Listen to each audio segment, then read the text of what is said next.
ये पहला इलेक्शन है जिसकी चर्चा कल भी हम लोग कर रहे थे कि 1967 के बाद जहां पर मतलब नो वायलेंस जैसा इलेक्शन हुआ है। तो आप सोचिए 67 से इतने 50 साल से ज़्यादा 60 साल करीब करीब हो गए जो वायलेंस के साथ, इलेक्टोरल वायलेंस के साथ वेस्ट बंगाल चलता रहा। उसमें से ज़्यादा साल लेफ्ट पार्टी के रहे 30 साल और 15 साल उनके हो गए 34 साल। हाँ मतलब 34 और मैं आपको सच बताऊं, ये बाहर इसकी बात जब और राज्यों में जाके होती है तो लोग शायद यकीन नहीं करते, क्योंकि किसी और राज्य में नहीं होता ये। कहीं किसी स्टेट में ऐसे इलेक्शन में हमने इस किस्म की वायलेंस छोटे लेवल पर वायलेंस होती है, कुछ लोग अलग ब्लॉक्स बनाकर रहते हैं। अंदर एक बस चीज में कह दूं, अधीर रंजन चौधरी जो कांग्रेस के नेता हैं, उन्होंने कल ऐसा ही एक आरोप लगाया था। वो खबर निकाल लीजिए क्योंकि हम उसकी बात पहले बाद में करने वाले थे, लेकिन अभी ये जानकारी आ गई, ये खबर आ गई फाल्टा वाली, तो वो उसको निकाल लीजिए आप। और ये फाल्टा का कौन है वो व्यक्ति?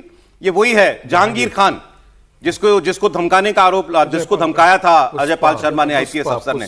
उस वक्त सब लोग खड़े हो गए थे अजय पाल शर्मा के विरोध में। ये तो गुंडागर्दी कर रही है पुलिस वाले यहां आकर, ये पुलिस ऑब्जर्वर कैसे किसी कैंडिडेट को धमका सकते हैं।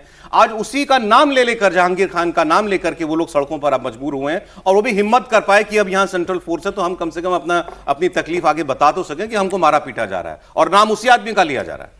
कुछ बोल रहे थे आप? सॉरी। नहीं, मैं दो चीजें, एक तो ये कि इसके बावजूद क्या चुनाव आयोग ज्ञानेश कुमार और केंद्रीय अर्धसैनिक बलों की प्रशंसा होती हुई आपको दिख रही है? इसके बावजूद कि पिछले 50 साल, 5 दशक से अधिक हो गए और उस तरह की हिंसा, हत्या, लूट मार, जाने क्या क्या होता रहता है, उस पर कोई बात हो रही? क्या कहा गया तृणमूल कांग्रेस की तरफ से? प्री पोल प्रोवोकेशन किया है अमित शाह ने, यह कह के कि गुंडों को उल्टा लटकाकर सीधा कर देंगे, गुंडों को उल्टा लटकाकर सीधा कर देंगे। ये केंद्रीय गृह मंत्री अमित शाह ने कहा। आप ये कह सकते हैं कि भाई ऐसे नहीं कहना चाहिए, गृह मंत्री को इस तरह का नहीं कहना चाहिए आप लेकिन गुंडों को तो उल्टा लटका के सीधा करना ही पड़ेगा। उस पर क्या कहा? वो प्री पोल प्रोवोकेशन था, इसलिए पोस्ट पोल वायलेंस होगा। ठीक है, आप समझिए इसको।